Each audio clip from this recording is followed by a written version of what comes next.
At Christmas dinner, my son announced, "You are a burden. We want to live without you." I sat there dumbfounded, looking at the festive table where the burnt chicken was still smoking. My mistake. These words hit me like a knife because I had given everything for them. My house, my business, years of my life. But that moment was not the end, but the beginning. They thought they had gotten rid of the burden, but they had no idea what terrible consequences awaited them. Before we continue, please subscribe to the channel and let us know where you are listening in the comments. I should have known something was wrong when Haley barely looked up from her phone as I entered the kitchen. Christmas music drifted from the living room. Silent Night, playing softly through the speakers I'd bought them last year. The dining room table gleamed with her grandmother's china, red and gold ornaments catching the light from the chandelier. Everything looked perfect. Too perfect. "Need help with anything?" I asked, rolling up my sleeves.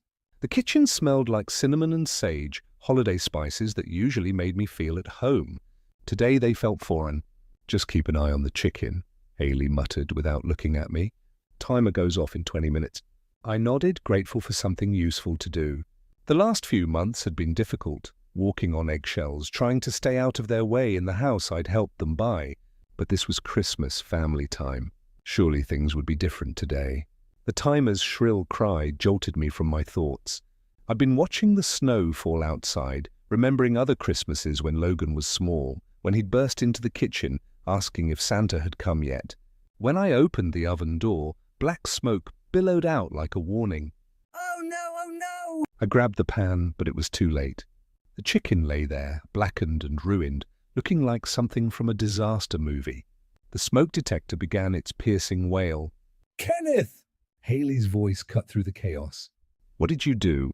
"I'm sorry. I fumbled with the smoking pan, trying to salvage something, anything. Maybe we can cut off the burnt parts."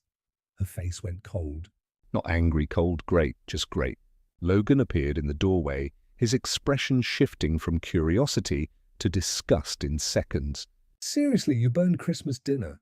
"I can fix this," I said, my voice cracking. "I'll go buy another chicken or we can order something." "Don't." Logan's voice was flat. "Just don't." We sat at the beautiful table anyway, the charred remains of the chicken like a centerpiece of failure. I kept apologizing, trying to make jokes about my cooking skills, but the silence grew thicker with each passing minute. Haley picked at her mashed potatoes. Logan stared at his plate like it personally offended him. "This burned chicken," Logan said finally, his voice carrying the weight of something much bigger than ruined meat, "is just the last straw." My fork trembled in my hand. "Logan, you've become a burden to us, Kenneth." The words hit me like physical blows. "We want to live without you." The room seemed to tilt. Christmas music still played in the background. Joy to the world. But the words felt like mockery. I looked at Haley, hoping for some sign of disagreement, but she nodded along with his statement. "That's right," she said, her voice steady as ice. "We need our space, our privacy. We're adults and we shouldn't have to take care of you." "Take care of me?" I'd sold my business, my house, given them everything so they could have this perfect life. And now I was the burden. "I don't understand," I whispered, my voice barely audible above the cheerful carols. I thought we were family." Logan's laugh was bitter. "Family doesn't mean we have to sacrifice our happiness for yours." I sat there, fork suspended halfway to my mouth, watching them eat as if they'd just discussed the weather. The Christmas tree lights twinkled in the next room. All those gifts underneath wrapped in shiny paper and ribbons.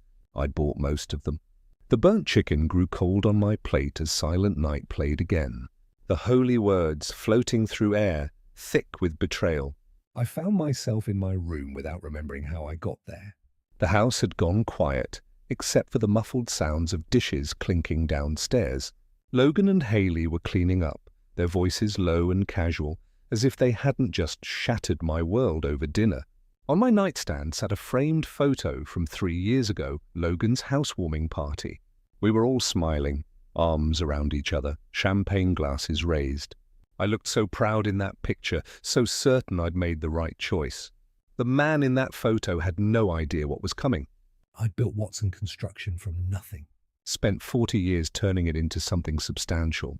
When Logan called that spring day in 2021, voice tight with frustration about housing prices, I didn't hesitate. Not for a second. Dad, we found the perfect house, he'd said. But the market's insane. We need 450 and we're short by 200,000. I remember sitting in my office, looking at the company logo on the wall. Watson Construction, established 1981, built to last, built to provide. I'd called my lawyer that afternoon. You sure about this? Jim had asked, reviewing the sale documents. This is your life's work, Kenneth. My son is my life's work, I'd replied. Those first months living with them had been good. Logan would ask my opinion about home improvements, and I'd feel useful again. Haley would invite me to help with grocery shopping, and we'd laugh about Logan's terrible eating habits. I had a purpose, a place. But slowly things shifted. My suggestions became interruptions. My stories became boring rambles. My presence became inconvenient. Kenneth, we're having friends over tonight, Haley would say, not quite looking at me. Maybe you could find something to do. I started eating breakfast at 6 instead of 7 before they came downstairs. I'd take long walks around the neighborhood, killing time until I felt safe to come home. I developed a whole routine designed to make myself invisible in the house I'd helped buy. The photos seemed to mock me now, that confident man who'd sold everything to help his son. What would he think of me now, hiding in my room like an unwanted guest? I could hear them talking downstairs, their voices mixing with the sound of running water. Were they discussing me, planning their next move, or had they already forgotten about the scene at dinner, moving on with their lives while I sat up here, drowning in memories? I picked up another photo. Logan as a boy, maybe 8 years old, wearing a hard hat at one of my construction sites. He'd been so proud to be there, so excited to help Daddy build houses. Where had that little boy gone? The house creaked around me, settling into the night. I checked the clock. 11:47 p.m. Christmas was officially over. I should try to sleep. Hope that tomorrow would bring an apology, some explanation, some way to fix this. But as I lay down, still in my Christmas sweater, I heard something that made my chest tighten. Laughter. Logan and Haley were laughing about something downstairs, their voices light and carefree. The sound drifted up through the floorboards like a knife, cutting through any hope I'd managed to hold on to. They weren't worried about me. They weren't sorry. They were relieved. I woke up with Christmas morning optimism clinging to me like a stubborn dream. Maybe yesterday had been a nightmare brought on by too much wine and holiday stress. Maybe Logan had just been having a bad day and we could talk it through like adults. I made coffee the way I always did, strong with just a touch of cream. The kitchen felt peaceful in the early morning light, snow still falling outside the window. I sat 3 places at the table, arranged the newspaper beside my cup, and tried to pretend my hands weren't shaking. The coffee tasted bitter, but I forced myself to drink it. Normal routine, normal morning. Everything could still be normal. Logan's footsteps on the stairs made my heart race. This was it. The moment he'd apologized, explained that he'd been overwhelmed, that he didn't mean what he said. I arranged my face into what I hoped was a welcoming smile. He appeared in the doorway, hair messy from sleep, wearing the pajamas I'd bought him for Christmas. For a split second I saw the little boy who used to run to me for protection during thunderstorms. Then his face hardened, and that boy disappeared forever. Why are you still here? His voice was flat. Matter of fact, like he was asking about the weather. I thought I made myself clear last night. The words hit me like ice water. No good morning, no acknowledgement of the previous night's harshness, just this cold, casual cruelty. Logan, I struggled to find words. I thought maybe we could talk, work things out. There's nothing to work out. He moved to the coffee maker, deliberately turning his back to me. I told you how we feel. Haley appeared behind him, her hair perfectly styled despite the early hour. She took one look at the 3 place settings and let out a small, bitter laugh. Some people really don't take hints, do they? She said to Logan, as if I wasn't sitting right there. I guess we need to be more direct. More direct? I stood up, my chair scraping against the floor. You told me I was a burden, and you wanted to live without me. How much more direct can you get? Then why are you still here? Logan's question was delivered with surgical precision. Why are you making this harder than it needs to be? I stared at my son, this man I'd raised, sacrificed for, loved unconditionally, and saw a stranger. "'Cause this is supposed to be my home, too." "Your home?" Haley's voice dripped with disdain. "This is our house, Kenneth. We bought it. We pay for it. We live here." "I gave you the money." "You gave it to us." Logan interrupted. Past tense. "It's not." "Yours anymore." The finality in his voice broke something inside me. I'd been clinging to hope, to the possibility of redemption. But looking at their faces, cold, determined, united against me, I finally understood. This wasn't anger. This wasn't a misunderstanding. This was a decision they'd made together, carefully and deliberately. "I see," I said quietly. "I'll pack my things." Neither of them tried to stop me as I walked to my room. My suitcase sat in the closet, dusty from 3 years of disuse. I filled it methodically. Clothes, toiletries, my father's watch, a few photos. My entire life reduced to one bag. At the front door, I paused for one last look at the house I'd helped buy. The living room with its perfect Christmas tree. The dining room where we'd shared so many meals. The kitchen where I'd made coffee every morning for 3 years. None of it was mine anymore. Maybe it never had been. Through the kitchen window, I could see Logan and Haley watching me. They didn't wave. They didn't come to say goodbye. They just watched, waiting for me to leave. I stepped outside into the cold December morning, my breath forming clouds in the frigid air. The door closed behind me with a soft click, but it sounded like a gunshot. I was homeless. At 62 years old, I was standing on a sidewalk with everything I owned in one suitcase. Nowhere to go. The cold bit through my coat as I stood on the sidewalk, suitcase handle growing slick in my sweating palm. December 26th in Davenport, Iowa, 23rd ink and falling. I needed to move, needed to think, needed to find somewhere warm before my fingers went numb. Hotels were expensive, and I'd need something long-term. Apartment hunting would take weeks.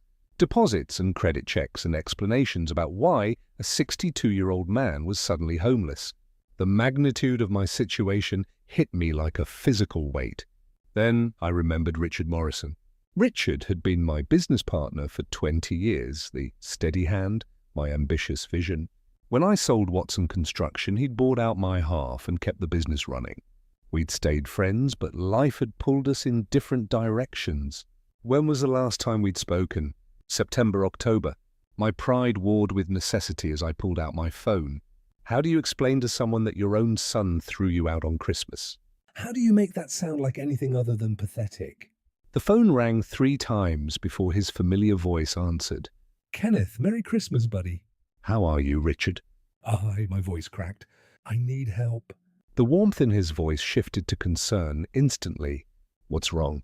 "Are you hurt?" "No, I'm standing outside Logan's house with a suitcase and I don't have anywhere to go." Silence.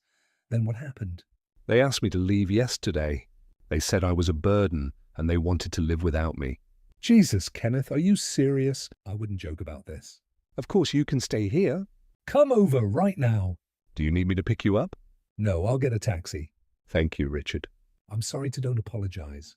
"Just get over here. Sarah's making lunch."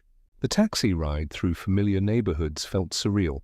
I'd driven these streets for decades, building houses, creating homes for families. Now I was homeless myself, watching the world blur past through salt-stained windows. Richard's house looked exactly the same. Modest brick, colonial, well-maintained, but not flashy. He must have been watching for me because the front door opened before I could knock. Kenneth. He pulled me into a hug, and for a moment I felt human again. Come in, come in. You're freezing." Sarah appeared with a mug of hot coffee and a concerned smile. We made up the guest room. "It's not much, but it's warm and private." The room was small but perfect. Single bed, dresser, window overlooking their backyard, clean sheets, a reading lamp, a sense of sanctuary I hadn't felt in months. "Now," Richard said, sitting on the bed's edge while I unpacked, "tell me what really happened." I found myself explaining the whole story. The burned chicken, Logan's cold declaration, Haley's cutting remarks, the morning's final confirmation. Richard's face grew darker with each detail. "Your own son," he said quietly. After everything you did for him, I keep thinking I must have done something wrong, I admitted. Maybe I was too involved, too present. Maybe I really was a burden. Bullshit. Richard's voice was firm. You sold your business to help him buy that house. You gave him everything. And now I have nothing. You have this room for as long as you need it. You have friends who care about you. And you have options, more than you think.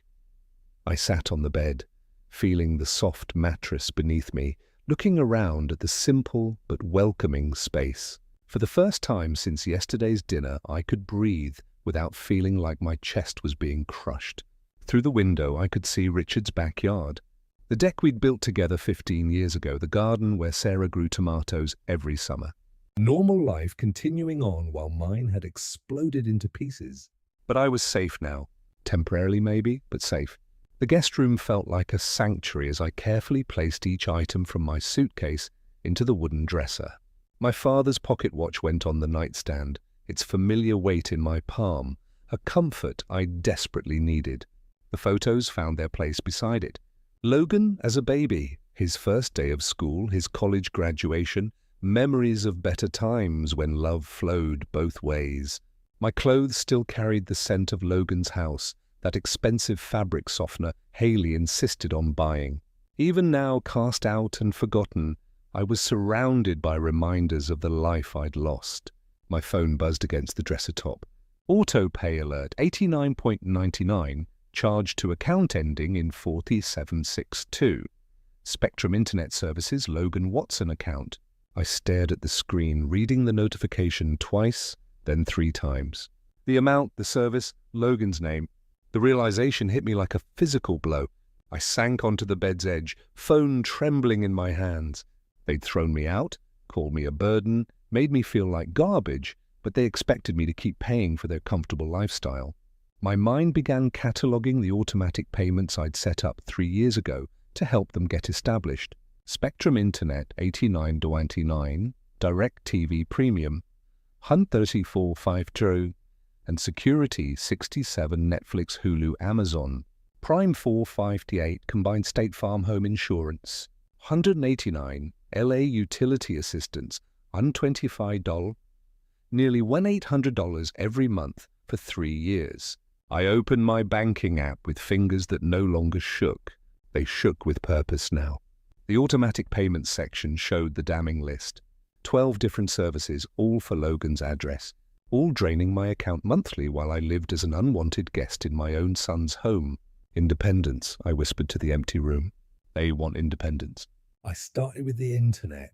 Spectrum's website made cancellation surprisingly easy once you found the right buttons. Reason for cancelling? I selected moving and typed no longer residing at service address. Confirmation email. Your Spectrum internet service will be disconnected on January the 2nd, 2025. Next, DirecTV, the premium package with every sports channel and movie network Haley could want.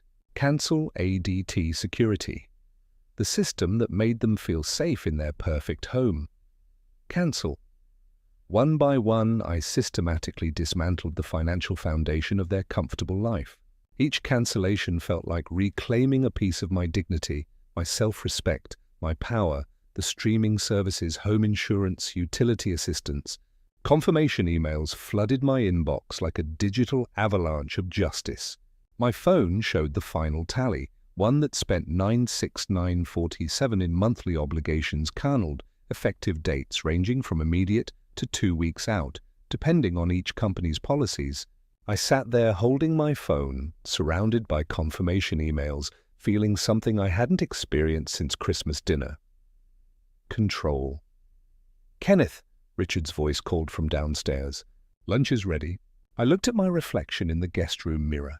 For the first time in a week, I saw something other than a broken old man. I saw someone who'd just taken the first step toward teaching a very important lesson about appreciation. Richard's dining room felt warm and welcoming, family photos covering the walls, a table that showed the gentle wear of years of shared meals. Martha had prepared tomato soup and grilled cheese sandwiches, comfort food that made my chest tighten with gratitude. You look different, Richard observed, spooning soup into bowls. More centered, maybe. I made some financial adjustments upstairs, I said carefully. Martha passed me a sandwich. Sometimes taking control of what we can control helps us feel human again. Richard studied my face. Speaking of taking control, you remind me of Tom Bradley. Remember Tom? We worked together on that strip mall project 2 years back. I nodded. Tom had been a decent carpenter, quiet but reliable. Tom went through something similar with his daughter. Richard continued, settling into his chair. He'd helped her buy a condo downtown, moved in to help with expenses. 34 years old, and she treated him like hired help. What happened? I asked, though something in Richard's tone suggested this story had a purpose. Well, Richard's eyes took on a storytelling gleam. Tom was covering $800 a month toward her mortgage, plus groceries, utilities, her car insurance, the whole 9 yards.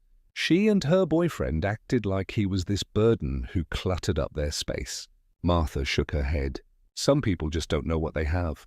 One Tuesday morning, Richard continued, Tom quietly cancelled everything. No drama, no announcements, just stopped paying. I leaned forward and 6 weeks later she was panicking. Mortgage payment bounced. Car insurance lapsed. Electricity got cut off for 3 days. She had to pick up a second job at Target. And her boyfriend finally Had to find real work instead of his freelance consulting. Did she figure it out? Richard's smile was satisfied. Oh, she figured it out. All right. Came to Tom crying, apologizing, admitting she'd taken him completely for granted. Begged him to come back. And did he on his terms, mutual respect, shared household decisions, appreciation instead of attitude? Richard took a bite of sandwich.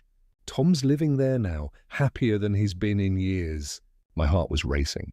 How long did it take before she realized the mortgage payment was the wake-up call? But Tom said the really eye-opening moment was when her fancy internet got cut off and she couldn't work from home anymore. Martha refilled my soup bowl. Sometimes people need to experience consequences before they can appreciate what they had. Richard was watching me carefully. Kenneth, what exactly did you do upstairs? I found myself grinning, for the first time since Christmas. I carnaled about $1,800 worth of monthly services I was paying for Logan's house. Attaboy, Richard's approval felt like sunshine. How long before things start getting uncomfortable for them? Internet cuts off January the 2nd. Security system probably stops working around the same time. The insurance cancellation takes 30 days, but the rest, I calculated quickly. 2 weeks, maybe less. Martha looked concerned. You're not being cruel, are you? I'm being educational, I said. They wanted to live without me. I'm simply honoring their request. Richard stood up, energized. This calls for a strategy session. Want to take a walk? I think better when I'm moving. The afternoon light was already fading as we prepared to head outside, but I felt more alert and purposeful than I had in months. I had a plan now. Better yet, I had proof that my plan could work. One thing Tom told me, Richard said, pulling on his coat, was that patience was key. Let them figure out the problems on their own. Don't explain. Don't warn them. Just let natural consequences do the teaching. I zipped up my jacket, feeling the weight of my phone in my pocket. My phone filled with cancellation confirmations. I can be very patient when I need to be. The cold January air bit at our faces as we walked through Richard's neighborhood, our breath forming small clouds in the frigid evening. This was the kind of working-class area where I'd built dozens of homes during my construction years, modest houses with careful landscaping, where people took pride in what they had. Tell me about their finances, Richard said as we passed a brick colonial I'd helped to build in 1994. The real numbers. I've been thinking about this all week. Logan makes $52,000 a year managing logistics for a freight company. Decent job, but nothing spectacular. Haley works part-time at some upscale salon. Maybe $18,000 on a good year, but it's inconsistent. So roughly $70,000 combined, Richard calculated. What are their fixed expenses? Mortgage is $119.50 a month. 2 car payments total about $650. Credit cards, probably $400 minimum payments. Knowing Haley's shopping habits, I paused at a corner, looking down the street where 3 of my old houses stood. Without my $1,800 monthly contribution, they're short $800 to $1,000 every month. Richard whistled low. "They've been living beyond their means, counting on you to bridge the gap." "The thing is," I said as we turned onto Maple Street, "I don't think they even realize how much I was covering. Logan probably sees those bills as just getting paid somehow. He never had to think about where the money came from, which means they have no idea what's about to hit them." We walked past a house where I'd installed custom cabinets 20 years ago. Mrs. Chen still lived there, her living room light warm against the winter darkness. Normal people living normal lives, appreciating what they had. "Walk me through the timeline," Richard said. "Internet cuts off January the 2nd, that's next Thursday. 10-day grace period ended yesterday, so they'll wake up disconnected. Security system probably goes dark the same day." Streaming services? I checked my phone. "Those end tonight at midnight." "How long before they call you?" Logan will call as soon as the internet goes down. "He works from home Fridays and he'll panic when he can't log in." I felt a grim satisfaction imagining his confusion. "Haley will lose her mind when Netflix stops working." Richard chuckled. "And you know all their account information." I set everything up 3 years ago. "Account numbers, billing cycles, service providers." I know their digital life better than they do. We'd walked a complete circuit around the neighborhood, past houses that represented decades of my work, my contribution to this community. Each one reminded me that I'd built something worthwhile, that I had value beyond what Logan and Haley chose to see. "Kenneth," Richard said as we approached his front porch. "What you're doing isn't cruel. You're teaching them the difference between independence and dependence." I keep telling myself that it's true. They demanded independence while remaining completely dependent on your financial support. That's not independence. That's having your cake and eating it too. The porch light cast a warm glow as we climbed the steps. I felt calmer than I had in months, clearer about my purpose. This wasn't about revenge. It was about education, about consequences, about respect. My phone rang just as Richard reached for the front door. Logan's name appeared on the screen. I looked at Richard, who raised an eyebrow. "It's only been a week." "Services aren't cut off yet." "Maybe he's calling to apologize," I said, though I didn't believe it. "Or maybe he's calling because something else went wrong, and he needs Daddy to fix it." I stared at the phone, its persistent ringing cutting through the quiet evening. For 3 years I'd answered every call, rushed to solve every problem, provided it for every need. Tonight, I let it ring. The voicemail notification appeared moments later. I turned the phone face down and followed Richard inside. That, Richard said with approval, was the right choice. But I could already feel the phone buzzing again. Logan wasn't giving up easily. 1 week later, I sat at Richard's kitchen table with my morning coffee in the Davenport Times, feeling more peaceful than I had in months. The past 7 days had passed quietly.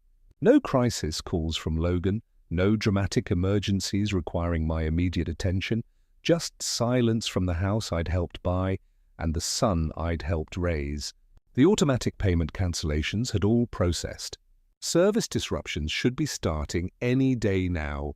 At 9:47 a.m., my phone shattered the morning calm. Logan's name on the screen made my pulse quicken, but I kept my voice steady. "Hello, Logan. Dad, thank God." His voice was tight with frustration. "Our internet's down, completely dead. I called Spectrum and they're saying something about cancelled service, but that's impossible because it's supposed to be automatic payment." I took a slow sip of coffee. "I cancelled the automatic payment last week." Silence. "Then you what?" "I'm no longer paying for services at a house where I'm not welcome. You said you wanted to live without me. This is what that looks like. But you can't just..." Logan's voice cracked with genuine confusion. "I didn't know you were paying for internet. I thought it came out of our account." The innocence in his voice might have been touching if it weren't so revealing. 3 years of automatic payments, and he'd never once questioned where the money came from. "You never asked," I said simply. "We'll fix it. Call them back and restore the service. I work from home today, and Haley's got clients calling." "No." The word hung in the air like a physical thing. "What do you mean, no?" "I mean, I'm not paying for your internet anymore." "You're adults who wanted independence." "I'm giving you exactly what you asked for." I could hear Haley's voice in the background. High and agitated. "Tell him the security system's not working either. The panel's just flashing red." "The security system too?" Logan's voice rose in octave. Dad, you can't just leave us without protection. I'm not leaving you without anything. I'm simply no longer providing things you can pay for yourselves. But we don't have money for all this. Do you know how expensive internet is and security systems? There it was, the truth he'd never allowed himself to face. Then perhaps, I said calmly, you should have thought about that before you decided I was a burden. Haley grabbed the phone. I could hear the handoff, the fumbling, then her sharp voice. Kenneth, this is ridiculous. You can't just cut off essential services. I can, and I have. What else did you cancel? Her voice was getting shriller. What else are you holding hostage?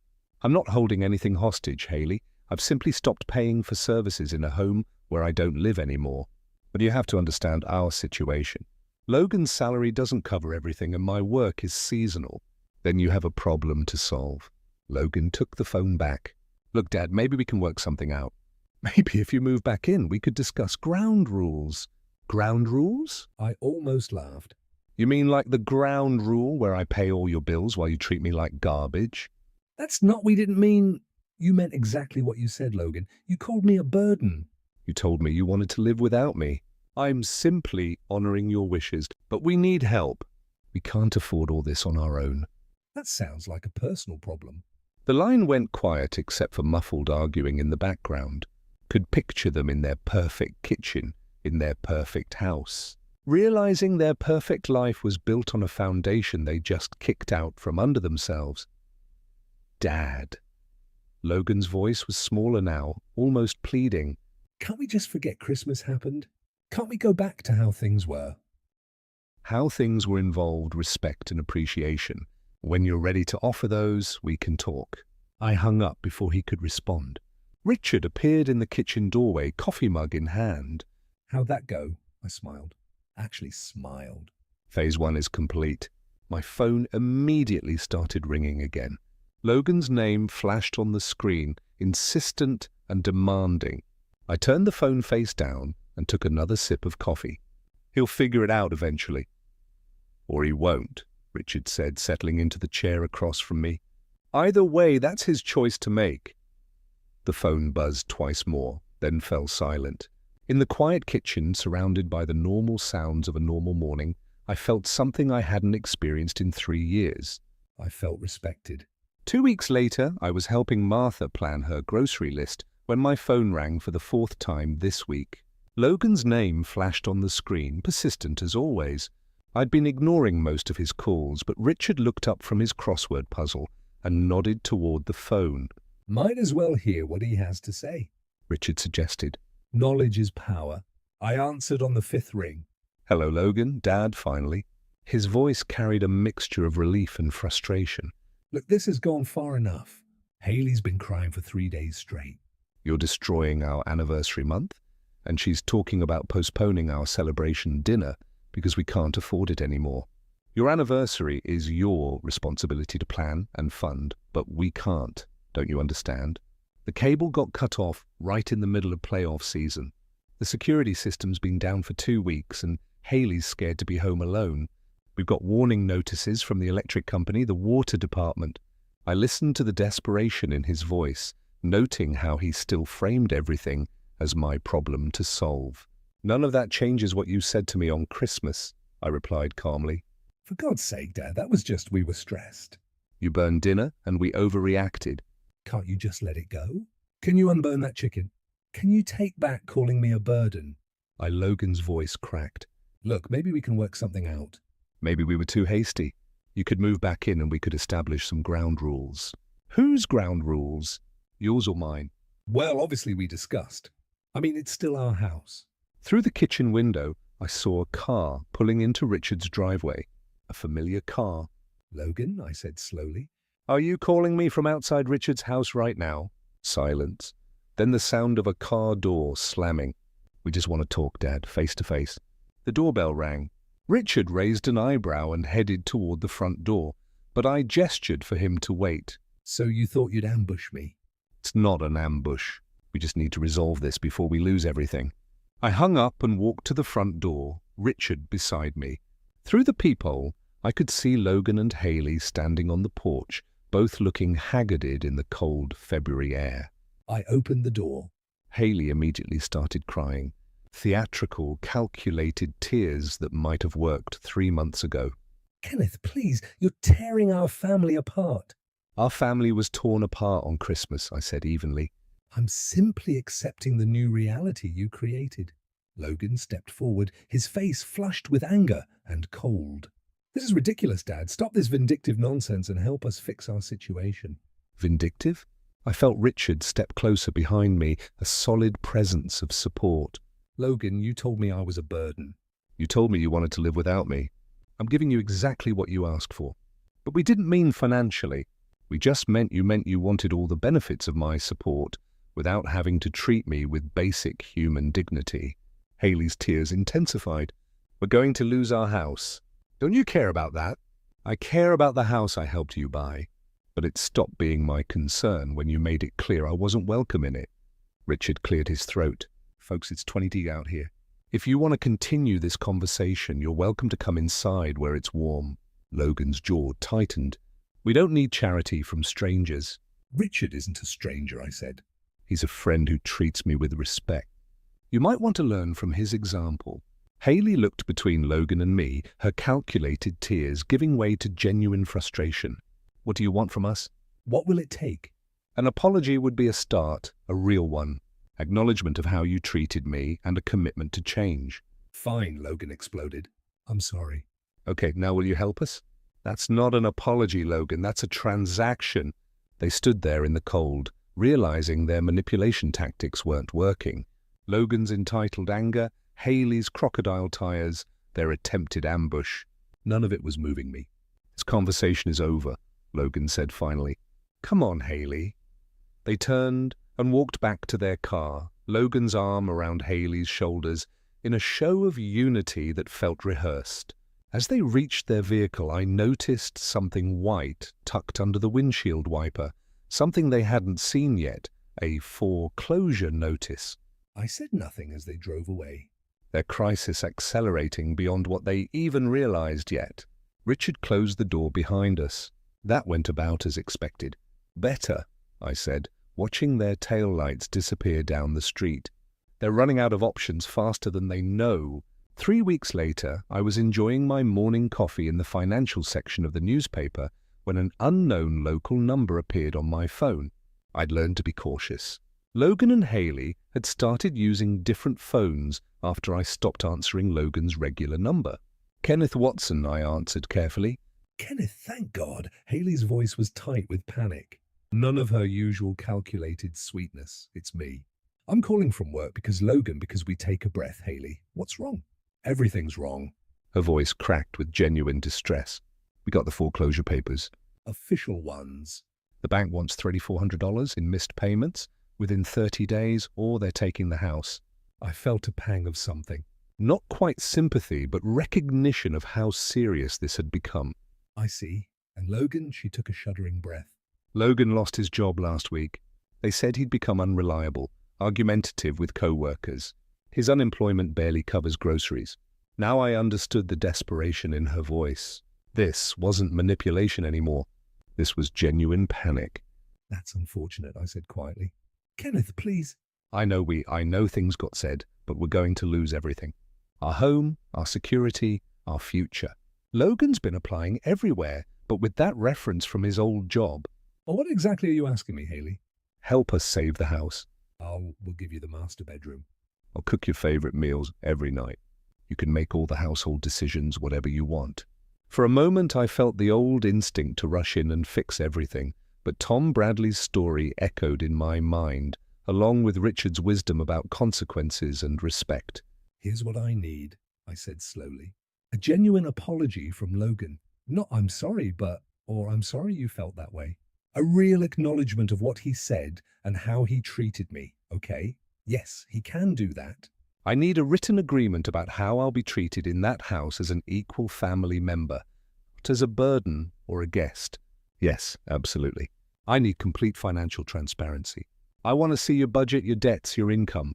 If I'm contributing to this household, I have a say in how money gets spent. Silence on the other end. Then, Kenneth, that seems invasive. Invasive? I almost laughed. Haley, you're asking me to save your house.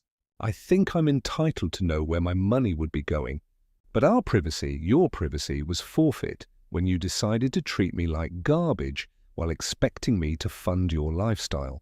I could hear her breathing heavily, wrestling with the reality that she couldn't have it both ways anymore. And there would be a probationary period, I continued. I help with this immediate crisis, but future support depends on how you both behave. One more incident like Christmas and I'm done permanently. Those terms are really controlling, Kenneth. Those terms are respectful, which is more than I got from either of you. But we don't have time for negotiations. The foreclosure deadline is in 4 weeks, and you'd better start working on that apology. The line went quiet except for the sound of salon noise in the background. Hairdryers, conversation, normal life continuing while Haley's world crumbled. "You know what the neighbors are saying," she said suddenly, her voice bitter. "Mrs. Patterson asked why the security company truck hasn't been around. The Hendersons noticed our lawn service stopped coming. Everyone can see Logan's car in the driveway all day because he doesn't have a job to go to." Embarrassing, I agreed. This is our life, Kenneth. Our reputation, our standing in the community, then perhaps you should have thought about that before you destroyed our family relationship. You're really going to let us lose everything over hurt feelings? I am going to let you experience the consequences of your choices. There's a difference. She hung up without another word. I sat there holding the phone, staring out Richard's kitchen window at the snow-covered yard. A part of me felt sorry for them. I'd never intended for Logan to lose his job, but a larger part recognized this as exactly what they needed. A clear understanding of how the real world works when you don't have someone else covering your mistakes. Richard wandered into the kitchen, coffee mug in hand. That sounded intense. "They're about to lose the house," I said. Logan lost his job. "Reality is hitting hard." And how do you feel about that? I considered the question honestly. Like a teacher. This was someone who'd been broken down by circumstances he couldn't control. "Dad," he said quietly, stopping a few feet away. "No demands, no accusations, just my name spoken like a question." Richard straightened up, hammer in hand. I'll be inside if you need me, Kenneth. No, Logan said quickly. "Stay, please." I want someone to witness this. I sat down the fence post I'd been holding. "Witness what?" Logan's hand shook as he pulled a crumpled paper from his pocket. "The foreclosure notice. It's final. 21 days to pay or we lose everything." Where's Haley? Gone, his voice cracked. Moved in with her sister 3 days ago. Said she wasn't going to watch our life fall apart because I couldn't fix things with you. I studied my son's face, seeing the exhaustion, the defeat, the first genuine emotion I'd witnessed from him since childhood. Logan, why are you here? "'Cause I need to tell you something I should have said months ago." He took a shuddering breath. I was wrong. Completely, totally wrong. About what, specifically?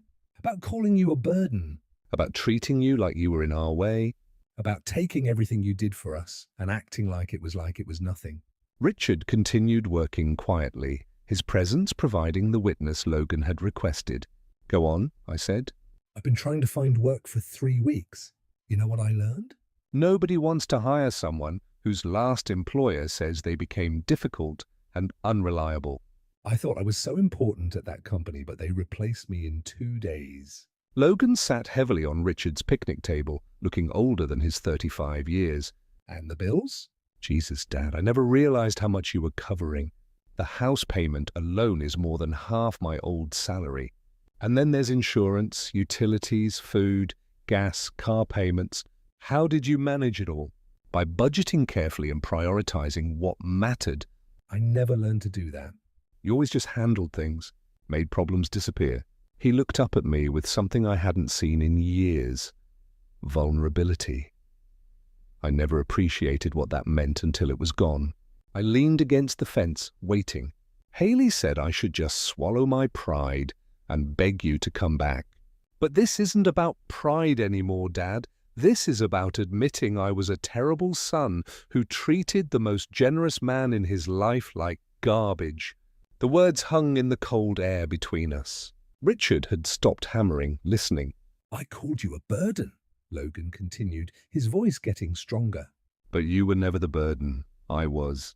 I was a grown man who let his father pay for his life while treating him like an inconvenience. And now I'm a grown man who's about to lose his house because he was too stupid and entitled to appreciate what he had. I studied Logan's face, looking for signs of manipulation, for the practiced remorse I'd heard in earlier conversations. Instead, I saw something real. Shame, regret, and maybe the beginning of genuine understanding. What are you asking me to do, Logan? Help me save the house. Not for me. I know I don't deserve it, but it's your investment too. You helped buy it, and I threw away your contribution along with your dignity. And in return, I accept your terms, all of them. Financial transparency, respectful treatment, your involvement in household decisions, whatever you require. For how long? However long it takes to prove I've learned something from this disaster. Richard set down his hammer and looked at both of us. Kenneth, this sounds like a young man who's ready to earn back what he lost. I felt something shift inside me. Not forgiveness exactly, but the possibility of it. 90 days, I said finally. A trial period. You demonstrate change behavior, and I'll help you avoid foreclosure. Logan's relief was visible. What do I need to do first? Show me your complete financial picture. Every debt, every bill, every source of income. Then we'll see if this house is actually salvageable. And after that, you prove you understand the difference between being my son and being someone who deserves my support. Logan nodded, standing up from the picnic table. For the first time in months, he looked me directly in the eye. Thank you, Dad, for not giving up on me completely. Don't thank me yet, I said. Thank me in 90 days if you've actually changed. As Logan walked back to his car, I noticed his shoulders weren't slumped in defeat anymore. They carried the weight of responsibility instead, a burden he was finally ready to bear. 6 weeks later, I stood in the doorway of the master bedroom, my master bedroom now, watching Logan and Haley arrange their belongings in the smaller room down the hall. The symbolic reversal felt right, a physical representation of the new dynamics we'd established. Logan had kept his word. Every day for 6 weeks, he demonstrated the changed behavior I demanded. He found a new job with a medical supply company. Lower pay than his previous position, but his supervisor had already complimented his work ethic and attitude.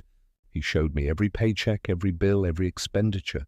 Haley had returned after 2 weeks, swallowing her pride when she realized Logan was serious about meeting my conditions. She still struggled with the new arrangement. I could see it in the way she bit her tongue when she wanted to criticize my decisions, the forced smile when she asked my opinion on household matters, but she complied, understanding that the alternative was losing everything. Dad. Logan appeared in my doorway holding a stack of mail. Electric bill came in $67 down from last month because we're being more careful about usage. Good, I said, taking the bill to review. This was part of our agreement. I saw everything before it got paid. Had veto power over any expense over $50 also, Richard called. He and Martha want to come for dinner Sunday to see how we're settling in. Tell them yes, and ask Haley to make that pot roast they enjoyed last time. Logan nodded. The old Logan would have bristled at being asked to deliver requests to his wife. This Logan understood that respect flowed both ways, and I'd earned the right to have my preferences honored. That evening, we sat down for our first relaxed family dinner since before Christmas. The table was set with care, my chair at the head where it belonged. The conversation, including my opinions on Logan's work situation and my suggestions for their budget. I've been thinking, Logan said over dessert, about what you said regarding public acknowledgement. I raised an eyebrow. We discussed this as part of my conditions, some recognition of what had happened and how it had been resolved. I'd like to have Richard and Martha over next weekend, maybe invite a couple of the neighbors. I want to publicly thank you for your patience and acknowledge how wrong I was about everything. Haley shifted uncomfortably, but didn't object. She'd learned that her comfort was no longer the primary consideration in household decisions. That sounds appropriate, I agreed. The following Saturday, Richard and Martha joined us, along with the Hendersons from next door and Mrs. Patterson from across the street. Logan had prepared remarks, but when the moment came, he spoke from the heart. I asked you all here because I need to publicly acknowledge something, he began, standing in our living room with a steadiness I hadn't seen from him in years. 3 months ago, I treated my father terribly. I took his generosity for granted and repaid his sacrifices with cruelty and disrespect. I watched the neighbors' faces, seeing their surprise at Logan's honesty. My father could have written me off completely. Instead, he taught me the most important lesson of my adult life, that respect has to be earned, not demanded, and that appreciation can't be assumed. He looked directly at me. Dad, thank you for not giving up on me. Thank you for teaching me the difference between being entitled and being grateful. The room was quiet for a moment. Then Richard started clapping, and the others joined in. Mrs. Patterson wiped her eyes with a tissue. After everyone left, I sat in my comfortable chair in the living room, the best chair positioned where I could see both the television and the front window. Logan and Haley were in the kitchen cleaning up, their voices low and cooperative. The house felt peaceful in a way it never had during my first 3 years here. The difference wasn't just in the changed living arrangements or the financial transparency. It was in the respect that now underpinned every interaction. My phone buzzed with a text from Richard. Proud of you for teaching that lesson without destroying the relationship. That took real wisdom. I smiled, setting the phone aside. Justice hadn't required revenge. It had required patience, firm boundaries, and the willingness to let natural consequences do their work. Through the kitchen doorway, I could see Logan and Haley working together to finish the dishes. Tomorrow, Logan would go to his job, a job he valued because he understood what unemployment meant. Haley would manage the household budget we'd all agreed upon, and I would continue living as a respected member of this family rather than a convenient benefactor. I picked up my newspaper, settled back in my chair, and allowed myself a moment of deep satisfaction. Sometimes the best revenge is simply refusing to accept being treated poorly. Sometimes justice comes not from punishment, but from insisting on dignity. The house was quiet now, filled with the comfortable sounds of a family that had learned finally how to value what they had, and that was worth more than any revenge I could have planned. If you like this story, please like this video, subscribe to the channel, and share your impressions of this story in the comments. To listen to the next story, click on the box on the left. Thank you for watching.